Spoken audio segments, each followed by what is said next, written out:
fais gaffe à ton alimentation, tu t'entraînes bien, tu fais ton cardio et t'as l'impression de faire tout bien, en tout cas en apparence. Et pourtant ton poids il bouge pas, t'as l'impression de tourner en rond et du coup tu penses que ta sèche elle stagne aussi. Et si c'est ton cas et que tu comprends rien, reste jusqu'au bout de cette vidéo. Je vais te donner les erreurs qui bloquent 90% des gens qui sont en sèche. Et à la fin je te dirai comment savoir si tu stagnes vraiment. Parce que la balance elle peut mentir beaucoup plus souvent que ce que tu crois. Vite fait je me présente, moi c'est Valentin ou bien RZ Physics. Ça fait 8 ans que je m'entraîne et 2 ans que je suis coach diplômé. Et je t'aide à perdre du gras tout en maintenant ta masse musculaire en 90 jours. Et tout ce que je te propose, je l'ai déjà testé sur moi. C'est parti. La première erreur, et de loin la plus fréquente, c'est que tu crois être en déficit calorique alors que c'est probablement pas le cas. Le principe de base, il est simple. Tu dois consommer moins de calories que ce que ton corps brûle. C'est le déficit calorique et c'est la base d'une sèche. Le souci, c'est que la plupart des gens sous-estiment vraiment ce qu'ils mangent. Il y a une étude qui a suivi des gens qui pensaient avoir un métabolisme lent, qui avaient du mal à perdre du poids. Et elle a comparé ce que ces gens-là, ils déclaraient manger et ce qu'ils consommaient vraiment. Et l'écart, il était énorme. La plupart des gens, ils sous-estimaient ce qu'ils mangeaient vraiment et ils surestimaient leurs activités physiques. Alors non, je te dis pas que t'es un menteur,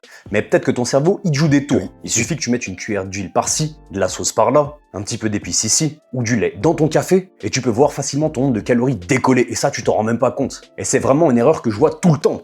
Tu penses que tu es en déficit alors que tu ne l'es pas forcément. Donc avant de chercher à baisser tes calories, est-ce que tu sais ce que tu manges vraiment? Ou bien est-ce que tu l'estimes à peu près? D'où l'importance de vraiment traquer tes calories si tu veux vraiment être précis sur ton alimentation. Et justement, ce qui explique que tu manges plus que prévu sans te rendre compte, c'est le point suivant. Et la deuxième erreur, c'est que tu coupes beaucoup trop tes calories d'un coup. Tu vois que ta balance, elle bouge pas pendant une semaine, alors tu passes de 3000 à 2000 calories d'un coup. Et en faisant ça, qu'est-ce qui va se passer? Tu t'attends à quoi? Tu t'attends à sécher plus? Un déficit agressif dès le départ, ça va augmenter ta faim, ta fatigue, ça va diminuer tes performances à l'entraînement, tu vas être plus à risque de perdre la masse musculaire, ça va aussi défoncer ta récupération, ton stress général et ton cortisol ils vont également augmenter, la qualité de ton sommeil elle risque de diminuer également, donc au final tu baisses tes calories en pensant que tu vas aller plus vite, alors qu'au final tu vas te restreindre encore plus et tu vas être plus à risque de craquer. Et je te le rappelle, le but d'une sèche c'est pas de perdre le plus de poids possible, c'est de perdre de la masse grasse tout en maintenant ta masse musculaire au mieux. Pour la majorité des gens, ce qui marche vraiment c'est une perte de poids corporel de 0,5 à 1% de ton poids de corps par semaine, soit pour la plupart des gens entre 300 et 500 calories par jour. Ça paraît peut-être lent sur le papier, mais c'est le bon compromis entre un déficit qui est assez conséquent pour que tu puisses créer un déficit énergétique suffisant pour puiser dans ta masse grasse et sans que ça soit trop agressif pour défoncer tes hormones, ta récupération et pourrir tes performances à l'entraînement. Donc c'est vraiment le juste compromis. La troisième erreur. Admettons que lundi tu fasses 80 kg sur la balance, mardi 80,4, mercredi 80,5. Et puis du coup t'en déduis que ta sèche elle marche pas. Tu te fies beaucoup trop au poids qu'il y a sur ta balance. Ton poids du matin il fluctue avec l'eau, ta consommation de sel, ton stress, ton inflammation, et puis à tes hormones. Et puis une balance stable sur quelques jours, voire qui augmente un petit peu, ça veut rien dire. Ce qu'il faut que tu regardes, c'est ta tendance de poids sur la semaine, pas le chiffre isolé sur un seul jour. Donc avant de changer quoi que ce soit sur ton alimentation parce que soi-disant tu stagnes, vérifie d'abord ta tendance de poids sur plusieurs semaines. Et là, peut-être que si sur 2-3 semaines, elle reste stable, voire qu'elle augmente un petit peu, à ce moment-là, ça pourra se rediscuter. Quand on est en sèche, il y a une variable qui est beaucoup trop sous-estimée par la plupart des pratiquants. Et c'est ton activité quotidienne. Tu commences une sèche et ton poids, il diminue forcément. Et un corps qui est plus léger, en général, il va dépenser moins de calories. Ça, à peu près tout le monde le sait. Mais par contre, ce qu'on sait moins,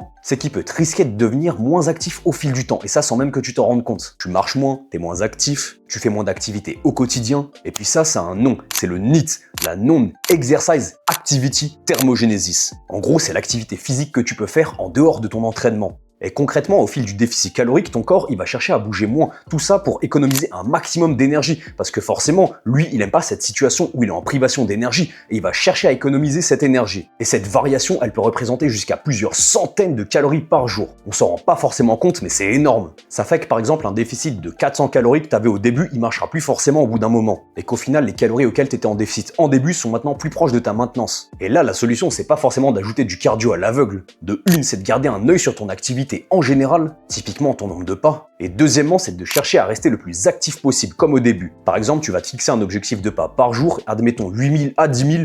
Si tu es assis plus de 30 minutes, tu vas chercher à faire une petite pause et à te mettre debout, à marcher. Tu vas privilégier les escaliers au lieu de prendre l'ascenseur. Tu vas chercher à utiliser ton vélo au lieu de prendre ta voiture ou ta moto. Ou bien tu descends un arrêt avant en prenant le bus. Comme ça, tu fais le reste à pied. Et ça m'amène à un réflexe que la plupart des gens ont quand ils pensent qu'ils stagnent en sèche, et c'est le fait d'ajouter du cardio à outrance. Et ça, personnellement, en tant que coach, c'est quelque chose que je vois très souvent sur le terrain. Le fait d'ajouter énormément de cardio, le problème, ça va être que tu vas plomber ta récupération. En faisant du cardio, tu vas être très fatigué, alors que ton corps, il est déjà en privation d'énergie. Et tu vas augmenter ta fatigue systémique et tu auras moins de ressources qui seront allouées pour ta récupération musculaire. Ce qui fait que de manière générale, tu seras moins performant à l'entraînement.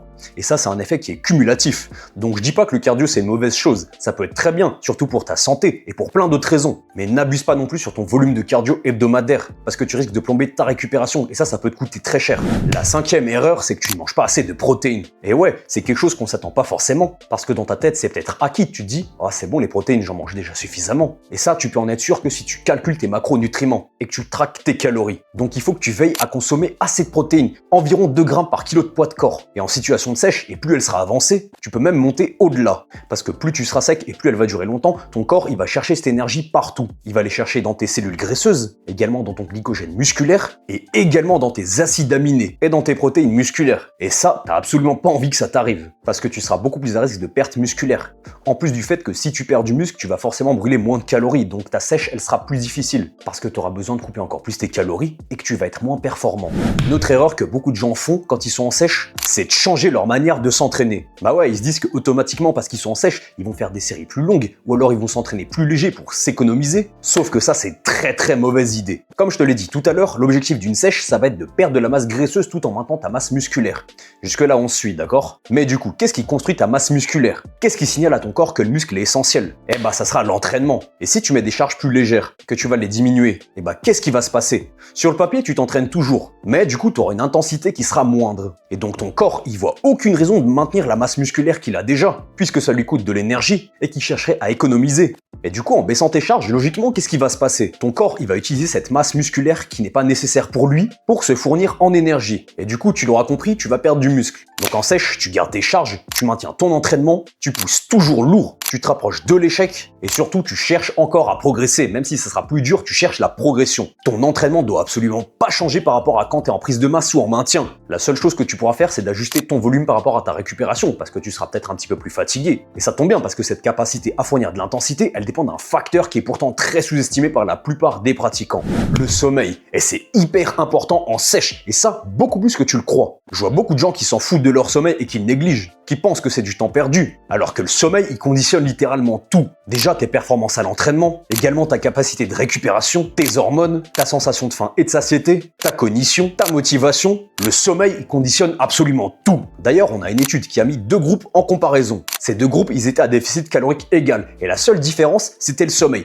Il y avait un groupe qui dormait 8h30 et l'autre qui dormait 5h30. Et le groupe qui dormait 5h30, il a perdu 55% de masse graisseuse en moins et 60% de masse musculaire en plus, pour un déficit calorique qui était strictement identique. Alors certes, c'est une seule étude sur un échantillon qui est réduit, mais le mécanisme, il est cohérent. Moins tu dors, plus t'as faim, moins bien tu récupères, tes hormones, elles sont foutues en l'air, tu seras moins performant à l'entraînement, tu seras également moins motivé et tes performances, elles vont diminuer. Donc si tu dors 5 à 6 heures par nuit et que tu es en sèche, honnêtement, à quoi tu t'attends? T'en demandes beaucoup trop à ton corps. Donc fixe ton sommeil, c'est ultra important. Et à ce sujet, j'ai fait une vidéo sur le sommeil, un guide complet que je te mets juste à côté. En sèche, souvent, tu as l'impression de stagner parce que ton poids, il descend pas aussi vite que ce que tu voudrais. Il faut que tu saches que le poids, tu dois t'en détacher. Le poids, c'est une métrique, c'est une variable qui peut être intéressante à suivre parce que ça peut confirmer une tendance. Et c'est utile de le traquer, certes, je ne dis pas. Mais il y a 2 choses qui sont encore plus importantes quand tu es en sèche. La première, ça sera le visuel dans le miroir, semaine après semaine. Et la deuxième, encore plus importante à mes yeux, et c'est le tour de taille. Il mesure directement la quantité de graisse que tu auras autour de la taille. Donc un déficit de 300 à 500 calories par jour, ça paraît pas vraiment beaucoup sur le papier, mais c'est un bon compromis entre un déficit qui est assez conséquent pour puiser dans tes réserves énergétiques et vraiment créer un déséquilibre entre ta consommation de calories et ton ingestion,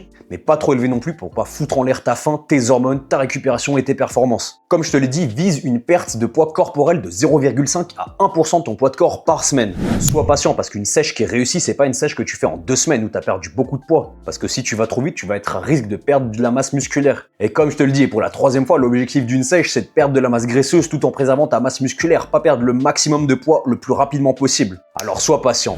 Et une dernière erreur qui peut te coûter très cher en sèche, c'est le fait d'abuser sur tes écarts. Tu fais une bonne semaine, du lundi au samedi, tu maintiens ton déficit calorique, tu t'entraînes, tu manges bien, tu récupères bien, et le dimanche, qu'est-ce que tu fais? Tu vas faire un cheat day. Tu vas manger un brunch à 2000 calories le matin, tu vas manger un buffet à 3000 calories le midi, Et le soir, tu t'envoies un burger frites à 1500 calories. Alors tu vas me dire, il est où le problème? Eh bah justement, le problème, c'est que tu t'es trop défoulé sur ce cheat day. Tous les efforts de la semaine, tu les as ruinés en un seul jour en te relâchant sur la nourriture. Alors je dis pas, faire des cheat meals, ça peut être bien, pour éviter les craquages, pour diminuer sa frustration et tes envies de nourriture. Mais ça doit pas être une excuse pour te défouler sur la nourriture et manger n'importe quoi. Parce qu'au final, t'auras fait 6 jours de discipline où t'auras fait tout bien et il t'aura suffi d'un jour pour ruiner ta semaine. Et ça, il y a beaucoup de gens qui le font. Et à mon sens, c'est une des pires erreurs que tu peux faire. Alors, au lieu de faire un cheat day où tu vas complètement lâcher sur la nourriture, déjà fais un cheat meal. Et également, autre chose que tu peux faire, c'est des phases de refeed ou alors de recharge glucidique.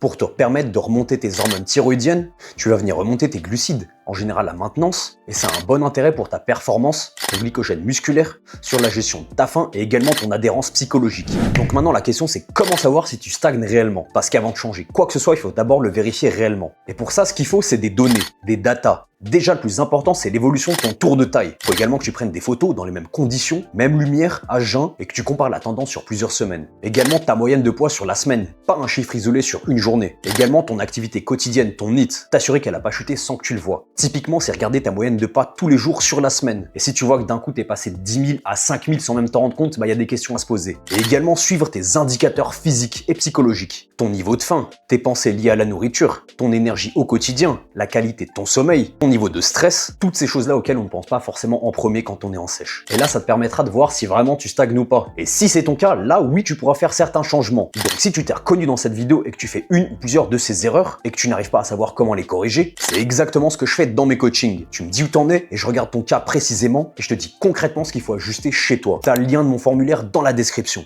Si tu dois retenir qu'une seule chose de cette vidéo, c'est qu'une sèche qui stagne en général, c'est une accumulation de petites imprécisions et des choses que tu vois même pas et des choses que tu ne cherches pas forcément à savoir. Dis-moi en commentaire laquelle de ces erreurs t'as déjà faites. Et si cette vidéo elle t'a plu, n'hésite pas à laisser un like, à t'abonner, ça aide à soutenir la chaîne. C'était RZ Physics et je te dis ciao!